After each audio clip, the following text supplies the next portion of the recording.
Almost live? Yeah. Almost live. Coming to life. Coming to life. Okay. So, hi everyone. We've just got 5 minutes to go before the class starts. So I'm Subhadramati and this is Kusalasara. Hello. And we're going to be doing the class together this evening.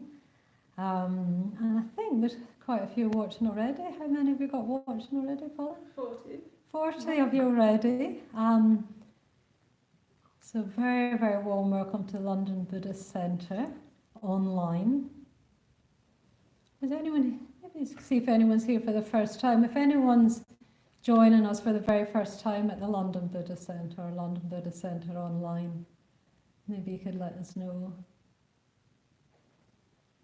Usually if I was in the class I'd say hands up if you're new, but you have to write it down.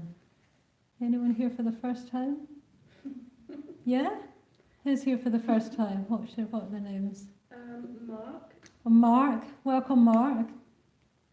Anyone else for the first time? Yeah, there's lots of people in there. There's lots of people? Lots of people. Akasha Mitra is here. Okay, also Akasha Mitra's on the team of Monday night, so that's nice, Akasha Mitra. James from Adistana is here. Okay, great. Hi, James. Esther McKinney is here. Oh, Esther's a real regular. Mm-hmm. And Brian is here. Brian, another stalwart regular who's also on the team. Yeah. Anyone from overseas?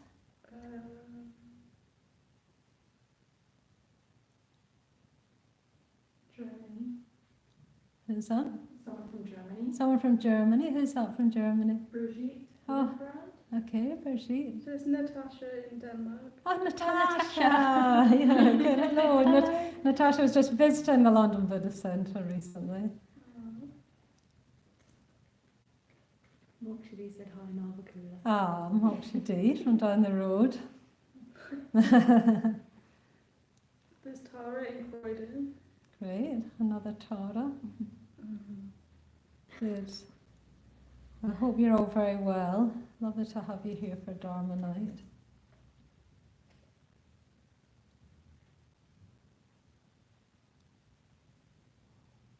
How many people are here now? There's 65 now. 65, it goes up so quickly. That's good.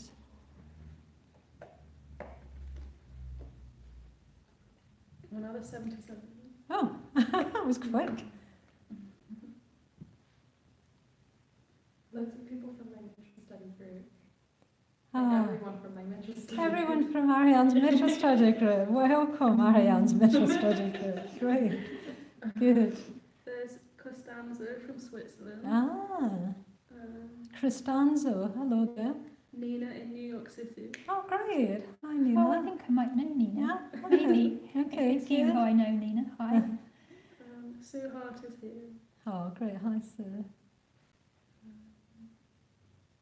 Pam from Brighton. Great. I mean, this is one of the benefits of this online centre, is that we can have people from all over. Yeah, usually we just have people from, within travelling distance of Bethnal Green, but great to have such a bigger community. No one from India tonight? No one said they're from India. Okay. Just that we had an ordination here yesterday, and lots of people from India joined us. If you weren't able to join us live for the ordination yesterday, I really, really recommend that you watch that on catch up. Well, not just watch it, actually you'll be able to participate in the whole ritual of the ordination. Oh, there is someone. Vinay is from India. Oh, Vinny, great. Good. Good, great. So Nina says, hello Kusalasara, happy to see you. Hi, Nina. Great. Idoya is here. Judith is here. Great. Judith's another stalwart. Oh, Sanjay! Oh, great. Sanjay, we're managing without you, Sanjay. Sanjay does all the tech and the mastermind of this whole thing. So. There's also Sujata in India. Oh, great. Sujata, good. Good. Well, I think we're at... He's in Cambridge, sorry. Okay, in Cambridge. Okay, Cambridge, India. Yeah. Okay, Okay, it's 7 o'clock. Okay, so it's 7 o'clock. So we're going to officially start now. So how many people have we now got in the class, Polly? 111. 111 of us. So we're here at the London Buddhist Centre. I'm Subhadramati and this is Kusalasara. We're doing the class together. And we're doing it with a team, and all of us on the team, including Kusalasara and I, we all live together in the same community. So I just want to get the team to say hello. So come and stick your heads in teams. So Tara, Hello. and Alex, and Ariane. Everyone. Yeah, Ariane.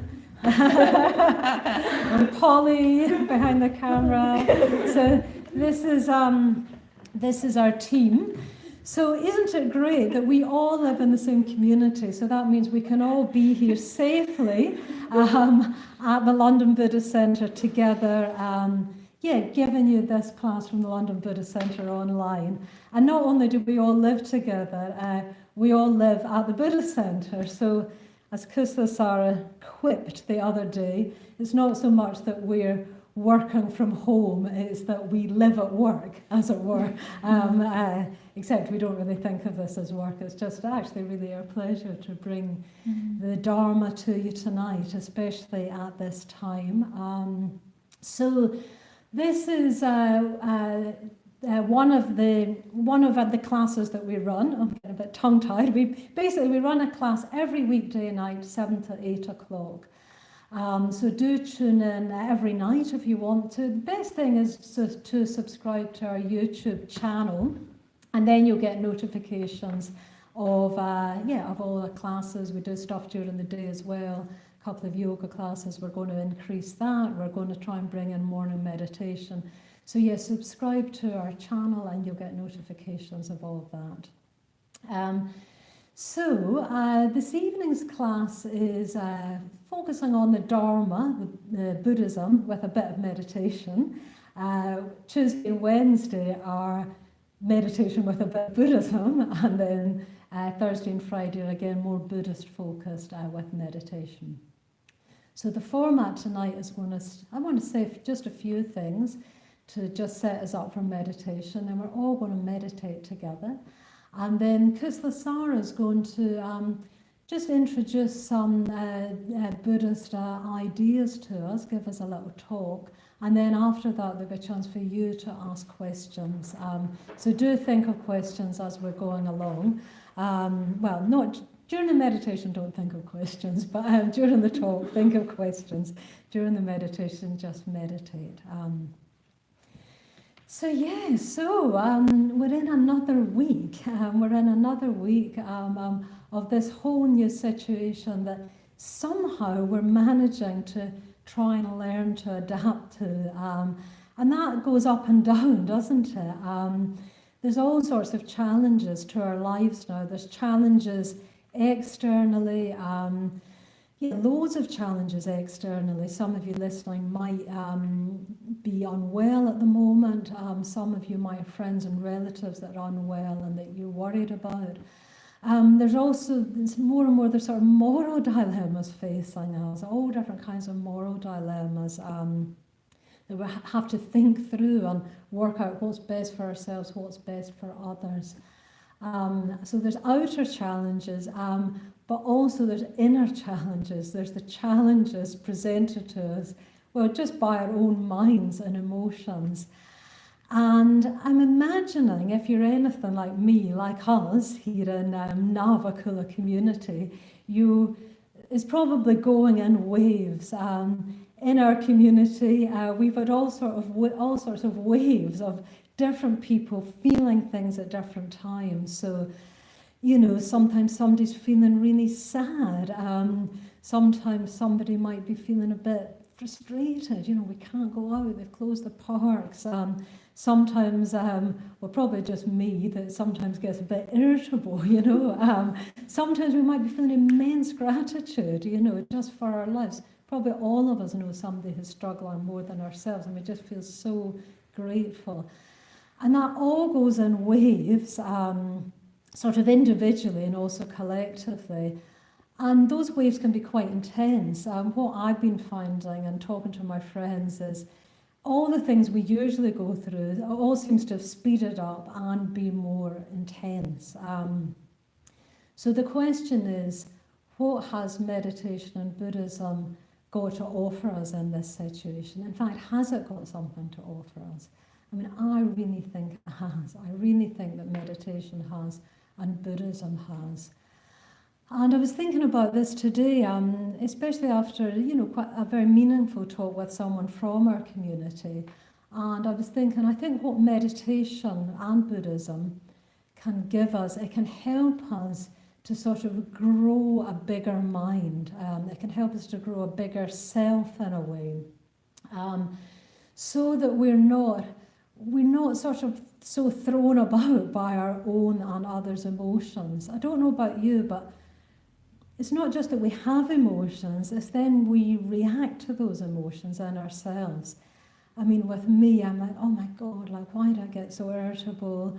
I thought I'd be, I thought I was a better person than that. Or somebody else might, be feeling sad, but then it's easy to feel a bit bad about being sad. So that's what I mean by we have the emotion and then somehow we sort of react to it. And in a way that's, it doesn't help. It doesn't help ourselves or others. But it's hard to know how to be different. We also can react to other people's emotions. My Trey Bandit was saying last week, his friend was irritable and then he was irritable with his friend for being irritable. So we can react to other people's emotions, whatever those emotions are, we can think, oh, can't they just can't they just buck up and be more cheerful? Or we can think, well, they got to be so happy about it, so we can react to them. But if we're in that mode, we can just find something to react to. Again, the answer is, how can we have a bigger mind? How can we become a bigger person, a bigger sort of being, so that our own and others' emotions don't kind of knock us. We can sort of take it in our stride. There's a lovely, lovely image for this in Buddhism, and it's an image of an elephant. So how it goes is, if you have an elephant and the elephant jumps into a little pond or a little puddle, there'll be a huge, immense sort of splash, like a sort of tidal wave. But if an elephant jumps into the ocean, then it doesn't hardly make a ripple, So we're trying to make our mind go from being a sort of puddle to an ocean, We're trying to grow our mind so it's as big as an ocean, so that when the elephant of our own emotions, other people's emotions kind of jump in, that's fine. We can just say, that's fine, because my mind has grown bigger. It's as big as the ocean. And that's what the work of meditation is helping us to do, to grow our minds, to become a bigger mind. I think actually it's much, much better to think of becoming bigger than becoming better. Rather than thinking, oh gosh, I must try and be a better person, I must try and be more good or whatever, or a nicer person. Much more helpful, and I think much more attractive to think, oh, can I start to grow to be a bigger person? And meditation is a real key to that. So in a minute, we're just going to do a very short meditation, just 10 minutes or so, where we're just going to follow the breath. Those of you who are used to the mindfulness of breathing will be familiar with this. If you've never meditated before, that's fine as well, because I'll guide us. We're just going to be becoming aware of our breath. And as we're doing that, you'll notice that different thoughts and feelings surface. And the real key to working towards growing this bigger mind is sort of to not take ourselves personally. That might sound a funny thing to say. But really not to sort of make a drama in our minds about our own thoughts, emotions and feelings. Just let them be there, welcome them in, but don't take it all too personally. Just kind of try and be like that big ocean. And a way to do this in meditation is just really to work with our bodies. So every time you take something personally, you clench up, yeah, you kind of go, oh no, I'm getting anxious again, oh no, I'm getting this again. And every time you notice that, just use that as a cue to just relax the body, smooth the body out, soothe it out, smooth it out. And actually you already feel that you're more becoming that bigger ocean that can just take everything in its stride, that even the elephant will hardly make a ripple. Okay, so let's set ourselves up for meditation now. We're going to dim the lights in here. So if you have got any meditation gear, you can sit on that. But if you're just sitting on a chair or on your sofa, just try and make yourself comfortable. See if you can get your feet on the floor. Feel both feet planted into the floor. Closing your eyes.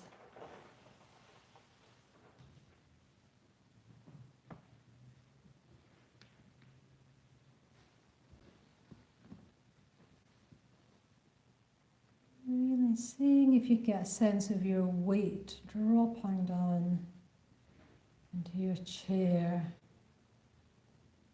your cushion if you've got one, the sofa perhaps. You can't force that sense of your weight going down, but you can just give it time, encouragement.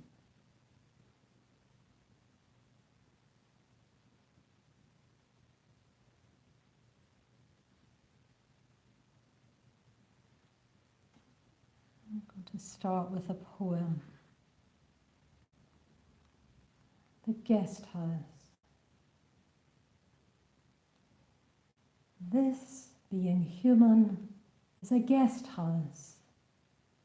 Every morning a new arrival, a joy, a depression, a meanness. Some momentary awareness comes as an unexpected visitor. Welcome and entertain them all, even if they are a crowd of sorrows who violently sweep your house empty of its furniture.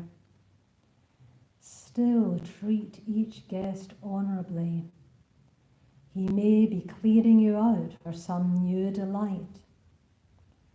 The dark thought, the shame, the malice, meet them at the door laughing and invite them in. Be grateful for whoever comes, because each has been sent as a guide from beyond.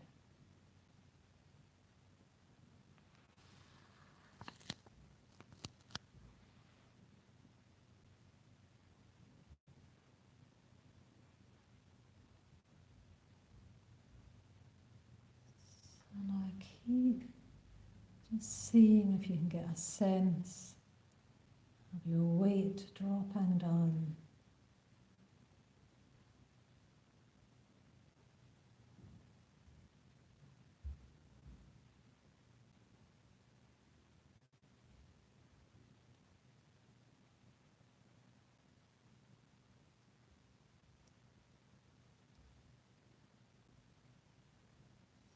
See if you can soften your face a little bit more.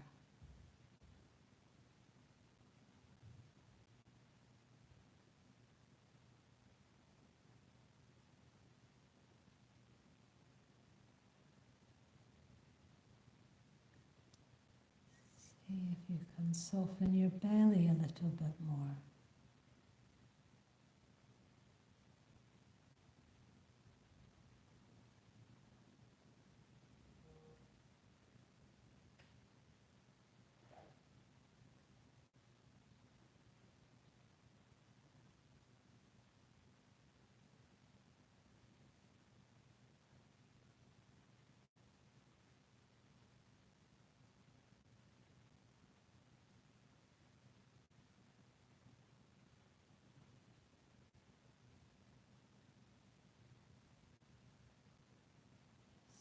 See if you can get a sense of awareness itself, soothing and smoothing out the whole body.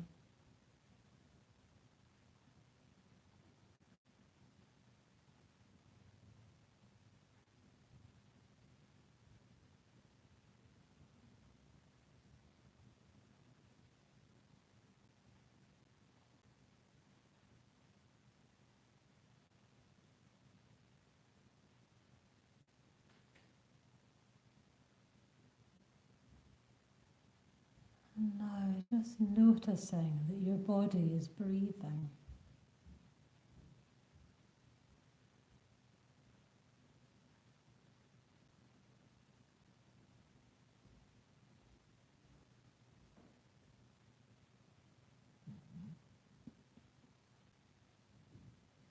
It's doing that all by itself, as it were.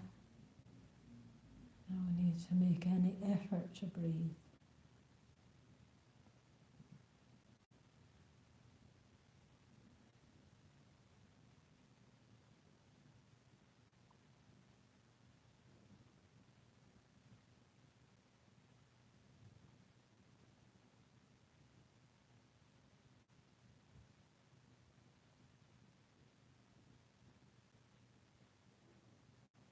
Just following your breath with your attention.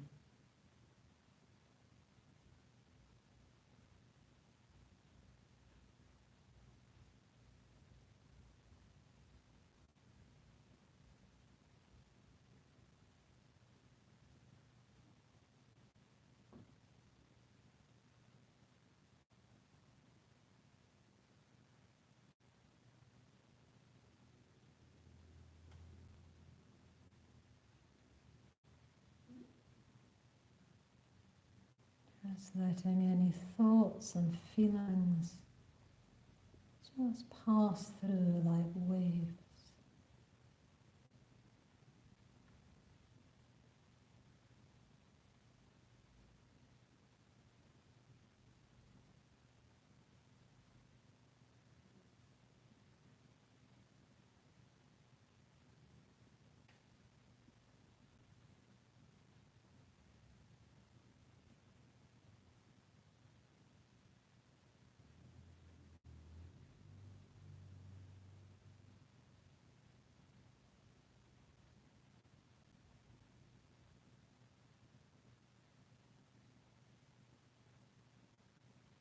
Keep softening the face.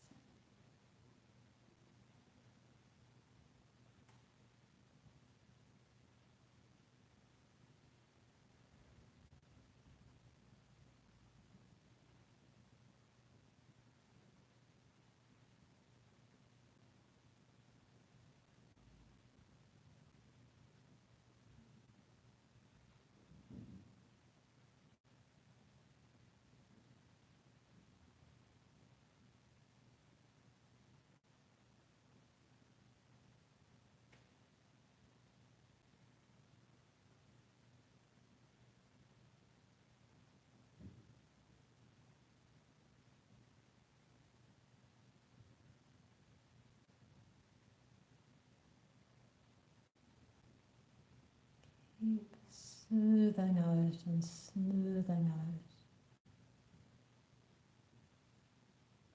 the whole body.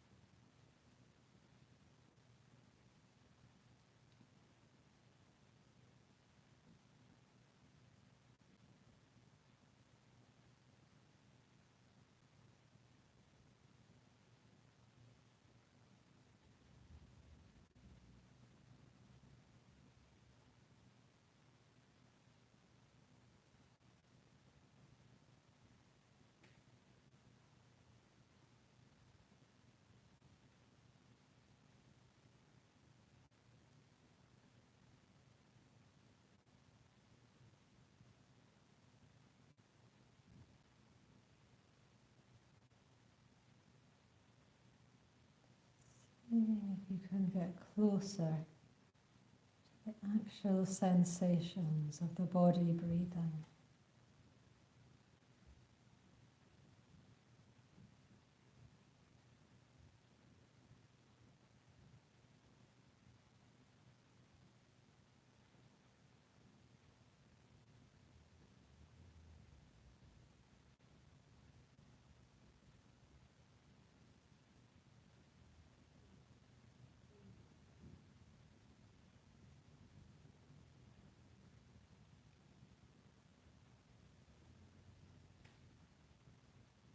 Enjoy any sense of expansiveness.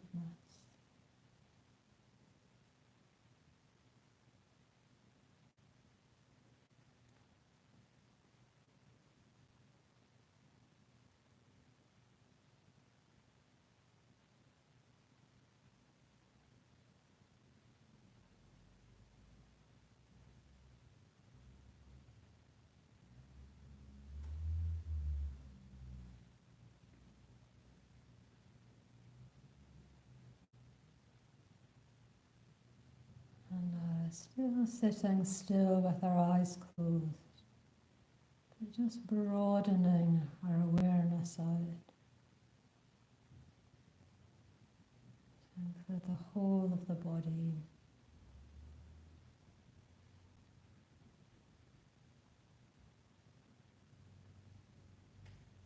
Any sounds that you hear around you, just let them in.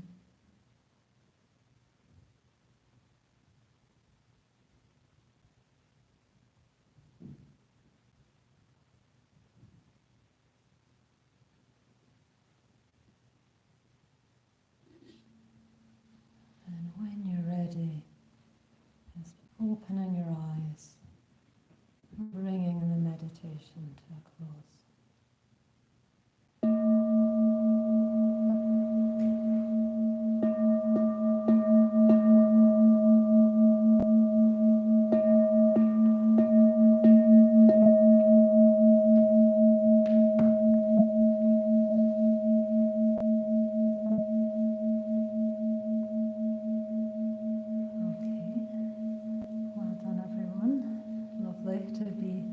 Meditating with you and all together.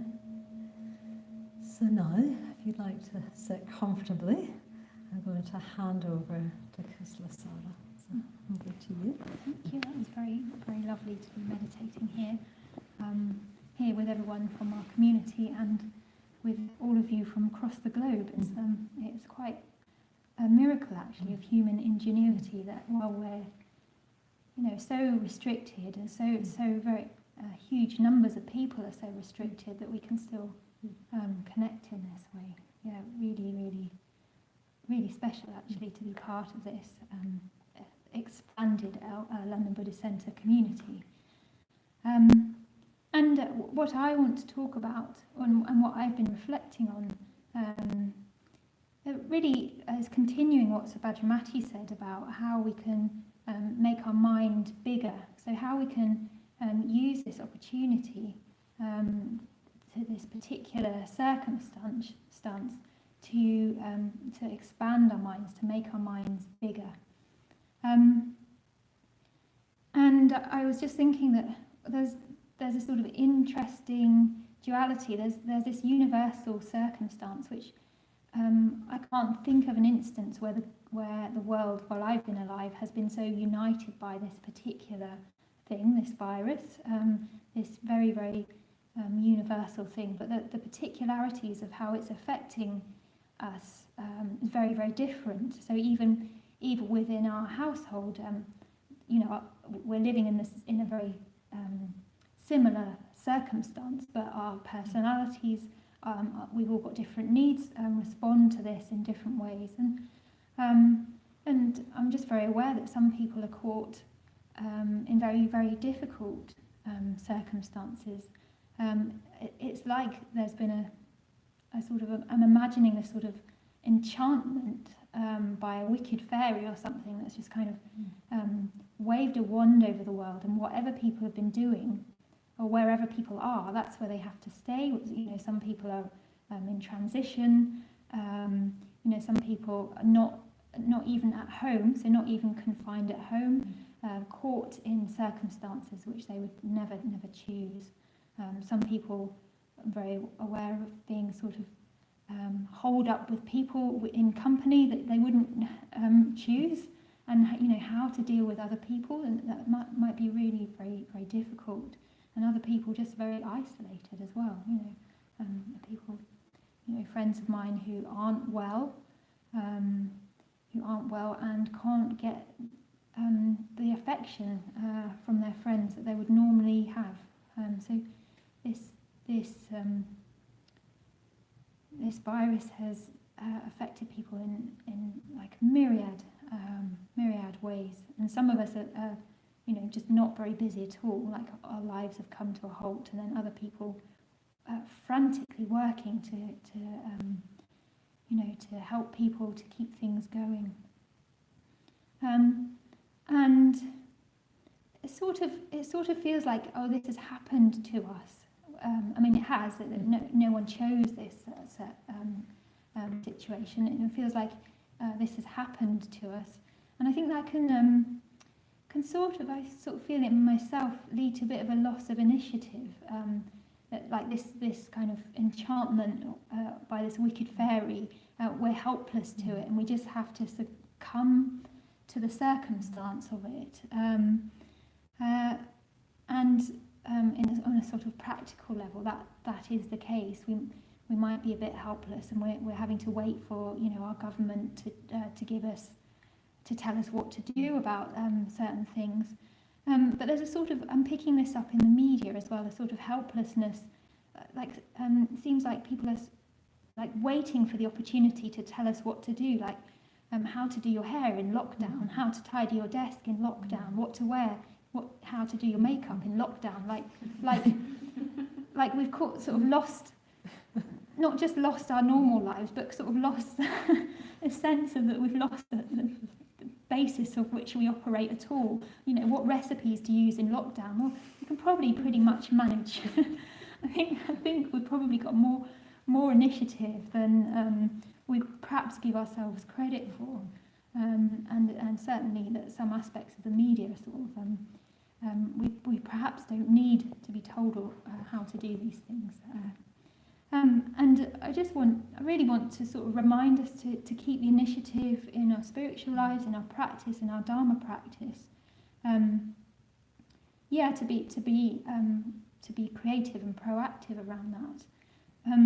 The image that I want to discuss today, I've been thinking about the Wheel of Life, the Tibetan Wheel of Life, which is a huge symbol in Buddhism, a huge symbol. I mean, it's the sort of symbol of symbols. It's I won't have time to go into it very much at all today. I'm just going to draw out a few points which I think are salient. It's a very, very rich. I mean, it's a sort of it's an image. So if you haven't seen the Tibetan Wheel of Life, it's an image which really it does depict in very elaborate ways a wheel with all sorts of involved situations, and it illuminates a lot of the Buddha's teachings. The thing that I want to talk about, all wheels, here's my wheel, imaginary wheel. At the centre there's always a hub, and so at the centre of the wheel, the hub of the wheel, there's a pig, a cockerel and a snake, representing greed, hatred and delusion. So these are the drivers of the wheel, and it's called the Wheel of Life. It's called the Tibetan Wheel of Life. So we're driven by this wheel, and at the hub driving the wheel is these three things: greed, hatred and delusion. The main thing that I want to talk about, there are concentric circles on this wheel, and the main thing I want to talk about are the 6 realms. So you can imagine this wheel being divided into 6 sort of wedge shapes. So this is you can sort of use your imagination to create an image. So there are 6 wedge shapes, and the 6 realms, and these realms, they describe different mental states, really. I mean, you can think of them as lands, and in the images they're depicted as different lands, like different worlds that different kinds of beings inhabit. I mean, if you think of that literally, then all the better, but let's use it as a kind of tool to examine our minds. And before I go through what those realms are, I think think I've just been thinking that I'm using this opportunity to look at my own habits of mind and noticing other people, where our tendencies, our mental tendencies go. And I think it's like for some people, the wheels just, with this virus, it's just been spinning really, really fast, and we've inhabited loads of different realms within a day, within a week, many, many different mental states. And maybe some people have just been very, very much stuck or caught in one realm. So let me talk about these realms, because I think they're important. So the first realm I want to talk about is the God realm. The God realm, so God with a small g. This is the realm where everything is beautiful, everything goes well. Wouldn't we all like to be there? It's like sort of people who live a charmed life. Yeah, everything goes smoothly, very, very refined way to live. Yeah. So the God realm, and in the tradition, like these beings are made of light. Yeah, so there's nothing coarse about the God realm, and they can even communicate by thought waves. Yeah, so very pleasurable, defined by pleasure, really refined pleasure, sort of a lofty realm.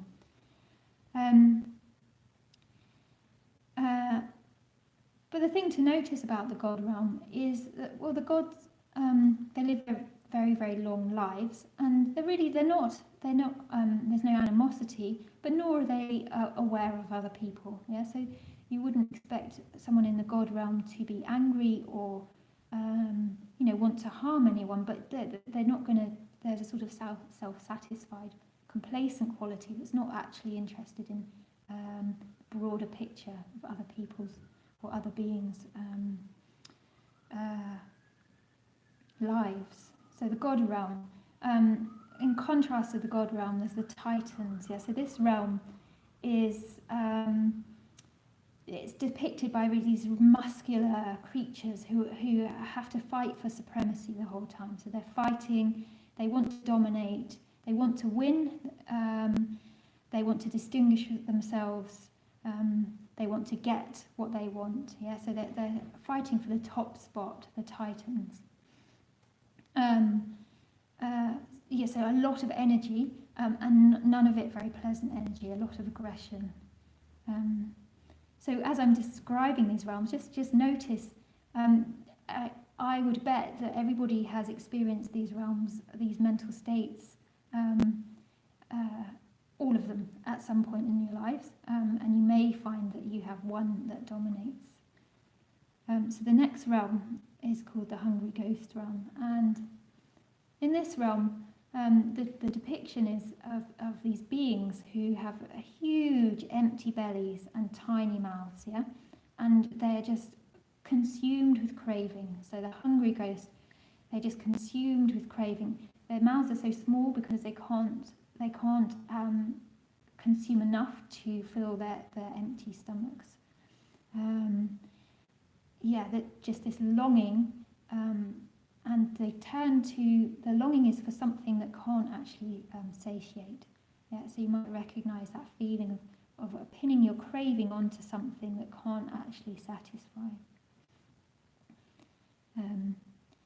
And then another tormented realm, this is probably the most tormented realm, is the hell realm. This is when your perspective is completely lost, and it's just mental anguish, very, very, very difficult mental states. Pain can be often set off by bereavement or bad, difficult things happening. Lost in a sort of tortured, almost perhaps madness, very, very anguished, painful state of being. So that's the hell realm. Then the next realm along is the animal realm. So the animal realm. So in this realm, it's really just about satisfying oneself with sense pleasure. Yeah. So I'm just thinking sort of a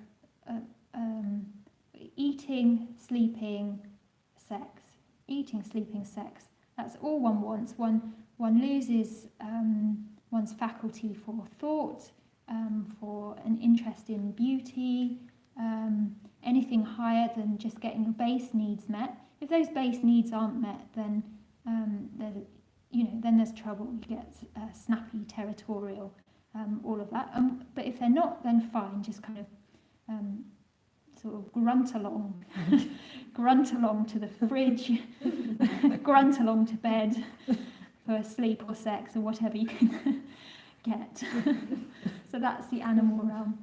And then the human realm is characterized by just a sort of balance. There's pleasure, there's pain in equal measure. Yeah, so you're not intoxicated by pleasure, which only the God realm really has that quality. You're not so intoxicated by pleasure that you lose perspective, and you're not so caught up in anguish that you lose perspective. And in the human realm, you're still subject to old age, sickness, and death. But there is a chance for an evenness of outlook, and you can, in the human realm, much easier than any of the other realms, to take into account other people. So I think that's the key. Is like using. You can sort of do a test, like in your mental states, like, am I able to take other people into account? And why not? What is it that's stopping me from doing that? And just notice in this situation, are you in a familiar realm? Are you going to your go-to place? Like, are you a hungry ghost? Are you on the internet? Is Amazon Prime kind of there? Or are you going from Amazon Prime to the fridge and sort of wafting around your house looking for stuff? Or are you sort of got everything you need, perfectly self-satisfied, everything's fine, you're protected, and you're, I don't know, reading your novel, listening to lovely music, but not taking into account other people. Yeah. So going through and checking what resonates, and seeing what the wheel is it's a wheel that goes round and round, and it goes round perpetually if you stay in these realms. Yeah, and you can move quite easily from one realm to another, but getting off the wheel, first of all, the first thing that requires is some perspective. So noticing that you're in and involved in and identified with a particular mental state. And the wheel of life is a double metaphor. Yeah, so it's a wheel, but what it also is a mirror. So when we use it as a mirror, then it becomes a way to, as I was saying, broaden your perspective, or sort of move from a sense of confinement from those mental states to more liberated mental states, or, like, as Subhadramati was saying, a bigger sense of your mind. Your mind is more than just any of these realms, more than being held in the grip of a certain mode of being. Okay, so that's just the final thing to say, that the person who's holding up this mirror to you, so there's a creature, a sort of monstrous looking gargoyle, and he is the Lord of Death. Yeah, so in a way, by looking at the mirror, using the wheel as a mirror, we're also facing the fact that we are mortal. Yeah, understanding that, and rather than hiding from that by it's almost more pleasant to hide from that by getting caught up in the realms than to face it. Yeah, so that's set us up for what I want to talk about. So I'd love to hear if there are any questions, if that's provoked any thoughts or comments, and we'll see what we can do to answer. So there's 173 people watching now. 103, 70 people. 170. 73 people. First, there's a question from Fred, which is, what are the most extreme of examples of harm caused by existing in the God realm? In a state like the God realm? Yeah. That's a very good question. I mean, I think one could go to history for that. But, Do you want to say the question? yeah, oh yeah, sorry, yeah, I'm going to read. So what are the most extreme examples of harm coming from existing in the God realm? I mean, for the people in the God realm, what happens is not only are they not aware of other people, other people's lives, but also when death comes, you're not at all prepared. Yeah, so there's a total shock. There's no preparedness for death, and it's pleasurable. And you could think of the God realm as you could use it in a way as a refreshing sleep. There's no harm in it, but it's a sort of stagnation if one stays in there too long without understanding the context of that sleep. Yeah, so you sleep in order to refresh, in order to wake up, in order to progress. Yeah.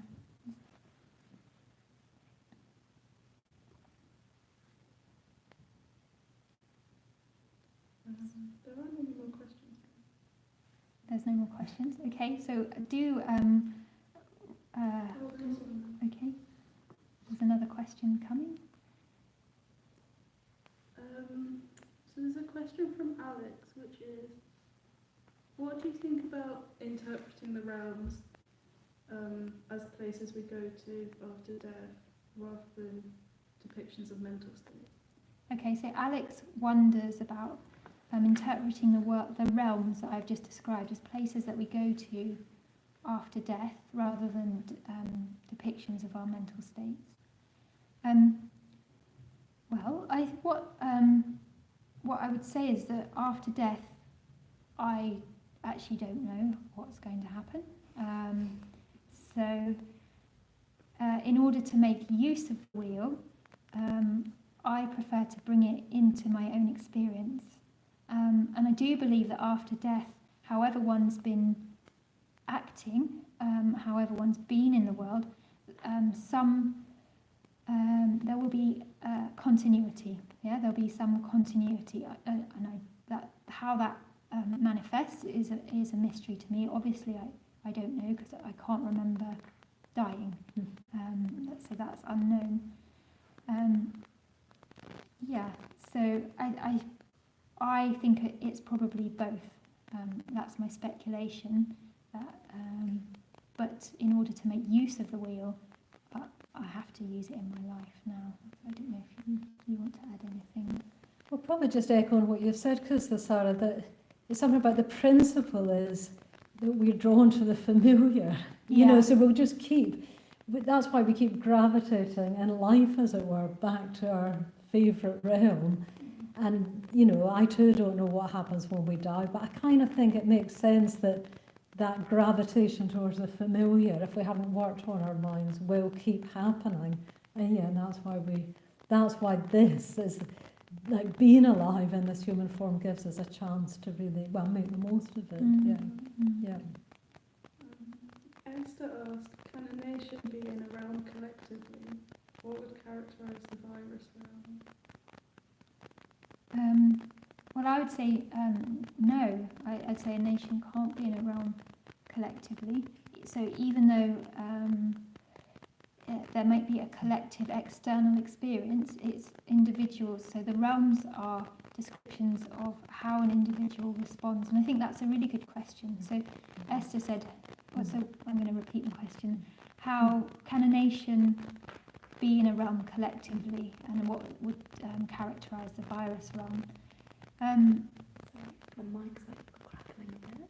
Okay, so the mic's crackling, so I'm going to... Just put it on the table. Okay. Yep.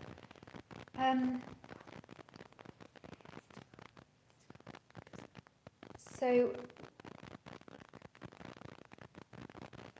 really, what I hope that I'm conveying is that these realms are what we do rather than what happens to us. Yeah, so it's what we do rather than what happens to us. And maybe certain events may push us into sort of more particular realms. So a war will put more people to a hell realm, for instance, or something like that.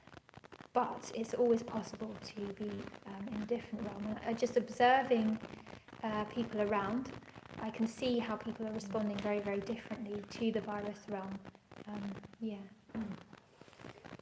I think that's just right. Maybe, I think that's exactly right, what you've said, Kusalasara. And we also do influence each other. I think with some of the realms, like say that tight and competitive realm, if lots of us are in it, we'll sort of engender that, like a bit like the way that some of the media is feeding us. It kind of, we can, there is such a thing of whipping each other up into emotions. And also the opposite's true, like positive emotions, sort of contagious as well, isn't it? So if we can, the more we can inhabit the human realm, the truly human realm, the more I think we can create a culture of that as well. So that can be our duty.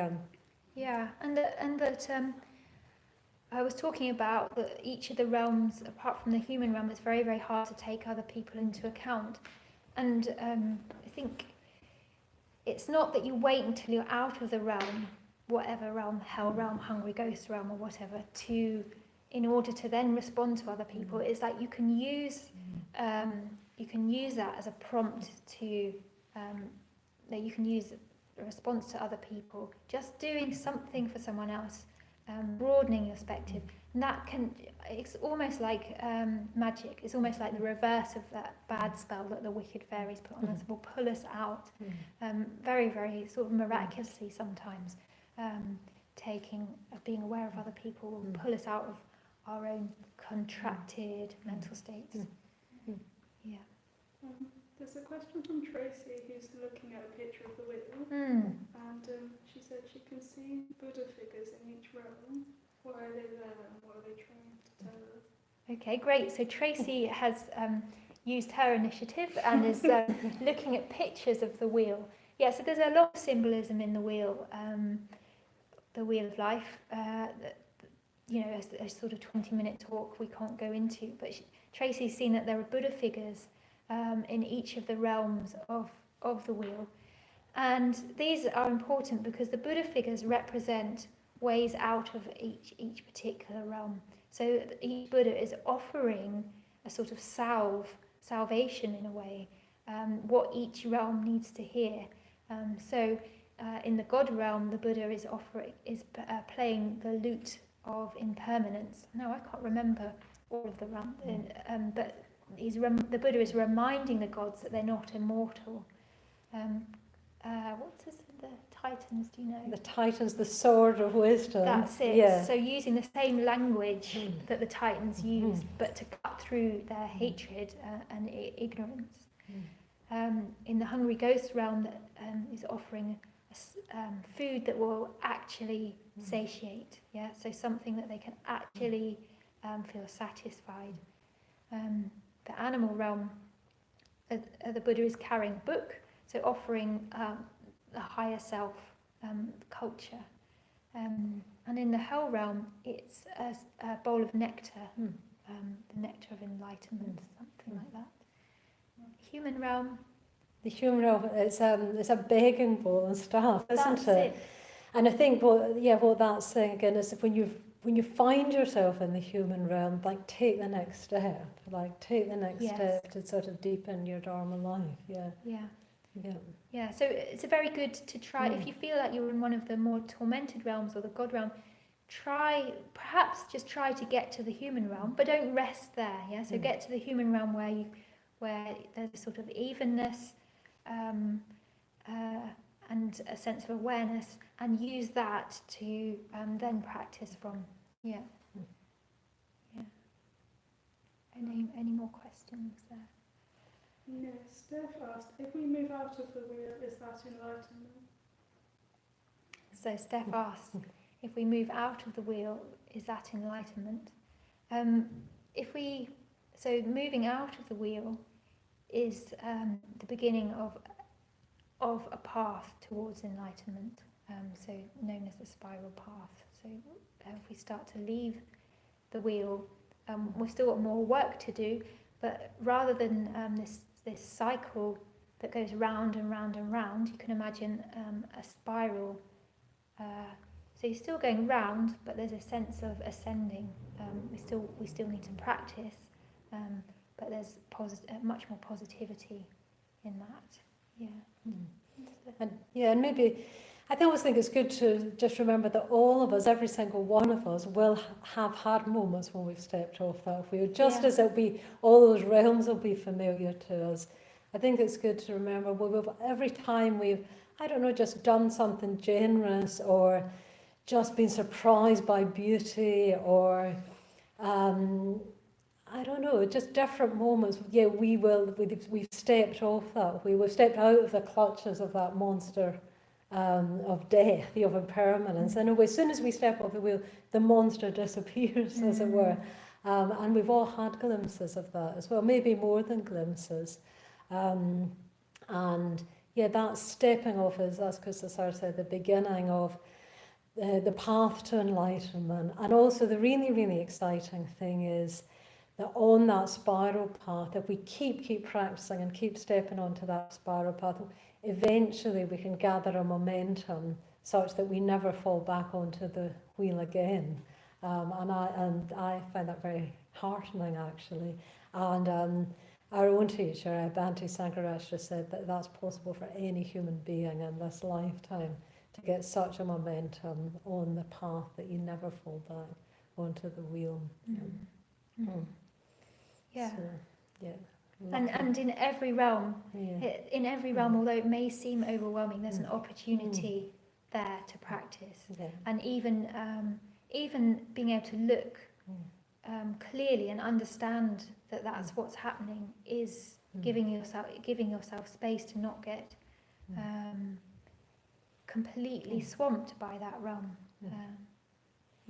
So any part of that wheel, there is a chance to be creative, to respond in a new way, to step off the wheel. Yeah.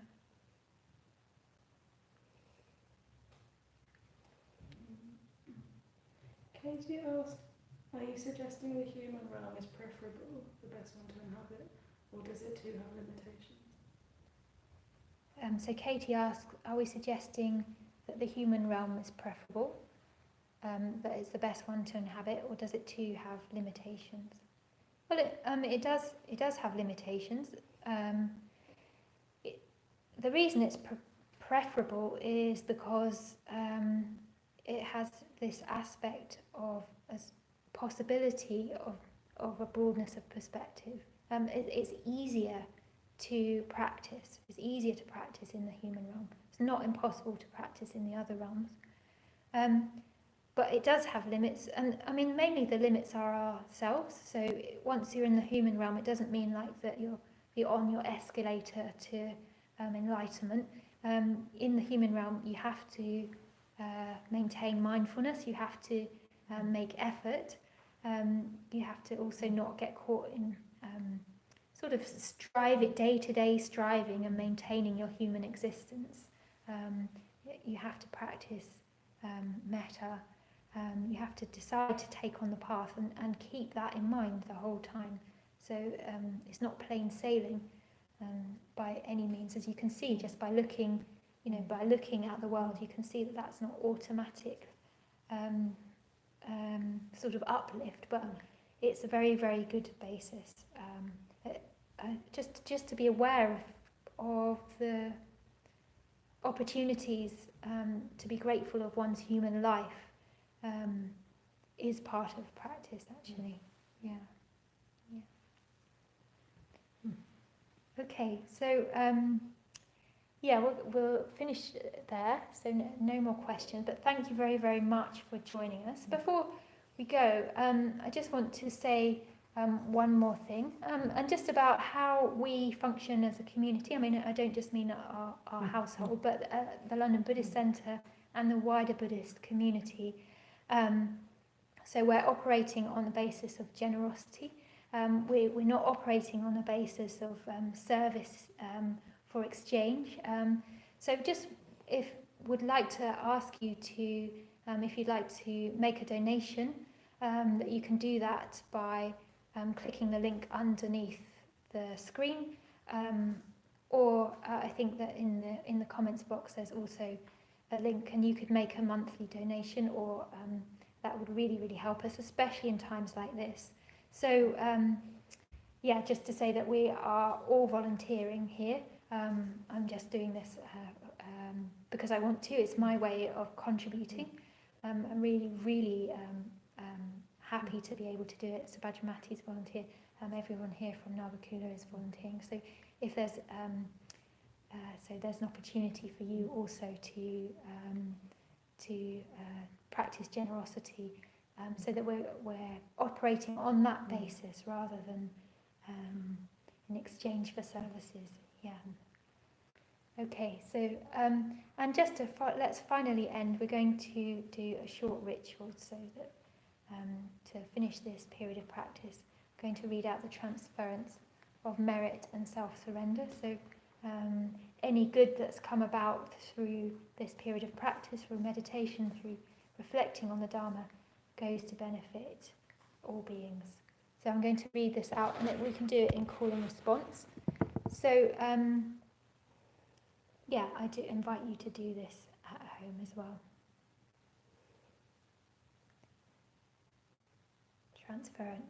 Transference of merit and self-surrender. May the merit gained. May the merit gained. In my acting thus. In my acting thus. Go to the alleviation of the suffering of all beings. Go to the alleviation of the suffering of all beings. My personality throughout my existences. My personality throughout my existences. My possessions. My possessions. And my merit in all three ways. And my merit in all three ways. I give up without regard to myself. I give up without regard to myself. For the benefit of all beings. For the benefit of all beings. Just as the earth and other elements. Just as the earth and other elements. Are serviceable in many ways. Are serviceable in many ways. To the infinite number of beings. To the infinite number of beings. Inhabiting limitless space. Inhabiting limitless space. So may I become.